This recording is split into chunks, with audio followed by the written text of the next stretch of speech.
जैन समाज के लोग अपने सबसे पवित्र तीर्थ स्थल की लड़ाई लड़ रहे थे और आखिरकार केंद्र सरकार को भी वो मांगे माननी पड़ी और निर्देश जारी किया गया है राज्य सरकार को कि धार्मिक स्थल संमेर शिखर जी की पवित्रता किसी भी सूरत में भंग नहीं होनी चाहिए।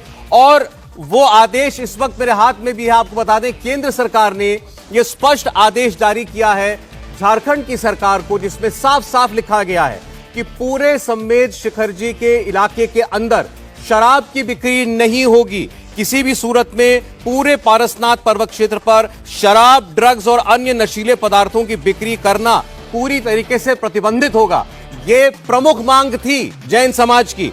और इसके अलावा आपको बता दें, तेज संगीत बजाना, लाउड स्पीकर का इस्तेमाल करना, यह भी पूरी तरीके से प्रतिबंधित रहेगा। संमेर शिखर जी स्थल में नशीले पदार्थ नहीं बेचे जा सकते। इसके अलावा मांस, मदिरा का कोई इस्तेमाल वहां नहीं होगा।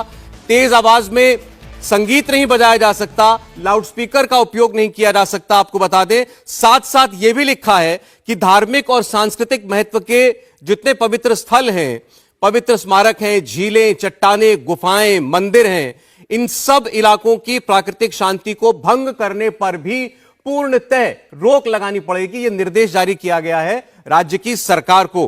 पालतू जानवरों के साथ वहां जाने पर पूरी तरीके से बैन होगा। इसके अलावा एक और मांग जो थी जैन समुदाय की कि लोग वहां आएंगे, पिकनिक स्पॉट बन जाएगा और इससे वहां की पवित्रता को नुकसान पहुंचेगा, उसका भी निर्देश केंद्र ने जारी किया है। और यह कहा है कि पारसनाथ पर्वत क्षेत्र पर कैंपिंग और ट्रेकिंग आदि की अनुमति नहीं होगी। तो यानी वहां कोई ऐसी पिकनिक नहीं मनाई जाएगी। कोई पिकनिक स्पॉट जो है उसको ना समझे, वो एक तीर्थ स्थल है, जैन समुदाय का सबसे पवित्र तीर्थ स्थल है। आप सोचें, हमारे जैन भाई जो हैं, भाई बहनें, उनकी जो मान्यताएं हैं, 24 तीर्थंकर जिनको वो पूजते हैं, मानते हैं, उनमें से 20 को वहां मोक्ष प्राप्त हुआ, ऐसी धारणा है। उस पवित्र स्थल को लेकर के भारत सरकार के पर्यावरण, वन और जलवायु मंत्रालय ने यह आदेश जारी किया है और यह राज्य सरकार को जारी किया गया है। जैसा मैंने आपको बताया, सभी प्रकार की नशीले पदार्थों पर की बिक्री पर पूर्णतः प्रतिबंध लगाया जाएगा। इसके अलावा कोई वहां तेज संगीत नहीं बज सकता, कोई लाउड स्पीकर नहीं बज सकता, शांति भंग नहीं हो सकती,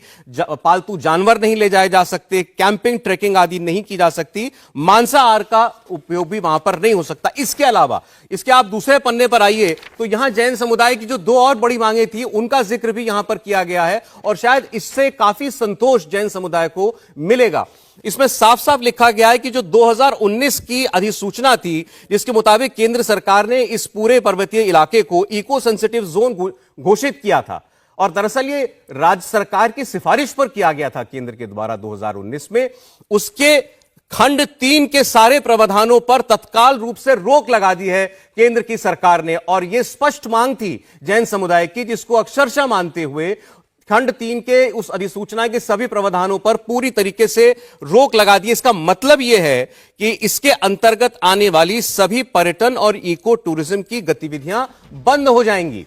जैन समुदाय की जो बहुत बड़ी आशंका थी कि यह इको टूरिज्म स्पॉट बन जाएगा, तो लोग यहां पर आएंगे, यहां पर पिकनिक मनाएंगे, यहां पर अलग अलग तरीकों से पर्यटक स्थल की जो गतिविधियां होती हैं वो होंगी, यहां दुकानें बन जाएंगी और इसके अलावा यहां की शांति भंग होगी, पवित्रता भंग होगी। तो साफ कह दिया गया है इस चिट्ठी के अंदर कि इस खंड के अंदर आने वाली जितनी भी टूरिज्म की और पर्यटन की गतिविधियां थी, वो सभी पूरी तरीके से निषेध हैं, पूरी तरीके से बंद की जाएंगी। और आखिरी पैराग्राफ में एक और महत्वपूर्ण निर्देश राज्य सरकार को, झारखंड की सरकार को केंद्र की सरकार ने दिया है, वो ये है कि एक निगरानी समिति बनाई जाएगी। एक निगरानी समिति बनाकर के सुनिश्चित किया जाएगा कि इस निर्देश के जितने प्रावधान हैं वो सभी उनका पालन हो रहा है या नहीं हो रहा है। और उसमें 2 सदस्य जो कि परमानेंट सदस्य होंगे वो जैन समाज से आएंगे। जैन समाज के 2 सदस्यों को परमानेंट सदस्य की हैसियत से इस निगरानी समिति में जगह देनी होगी राज्य सरकार को और 1 सदस्य जनजातीय समुदाय का होगा। तो अब आप साफ साफ कह सकते हैं कि जैन समुदाय की यह जीत हुई है। और आपने इससे पहले कभी नहीं देखा भारत के इतिहास में कि शांतिपूर्ण जैन समुदाय को किसी भी बात को लेकर के अपनी बात को मनवाने के लिए इस तरह सड़कों पर उतरना पड़ा हो, आक्रोश व्यक्त करना पड़ा हो। लेकिन इस बार हुआ क्योंकि मामला उनकी आस्थाओं से, भावनाओं से, धर्म से जुड़ा हुआ था और आखिरकार उसको लेकर के सजगता दिखाई है केंद्र की सरकार ने और जो भी कुछ किया जाना उचित था वो किया गया। अब हमारे साथ मेहमान जुड़े हुए हैं, अब ये चर्चा इस पर होगी कि क्या जो कुछ अभी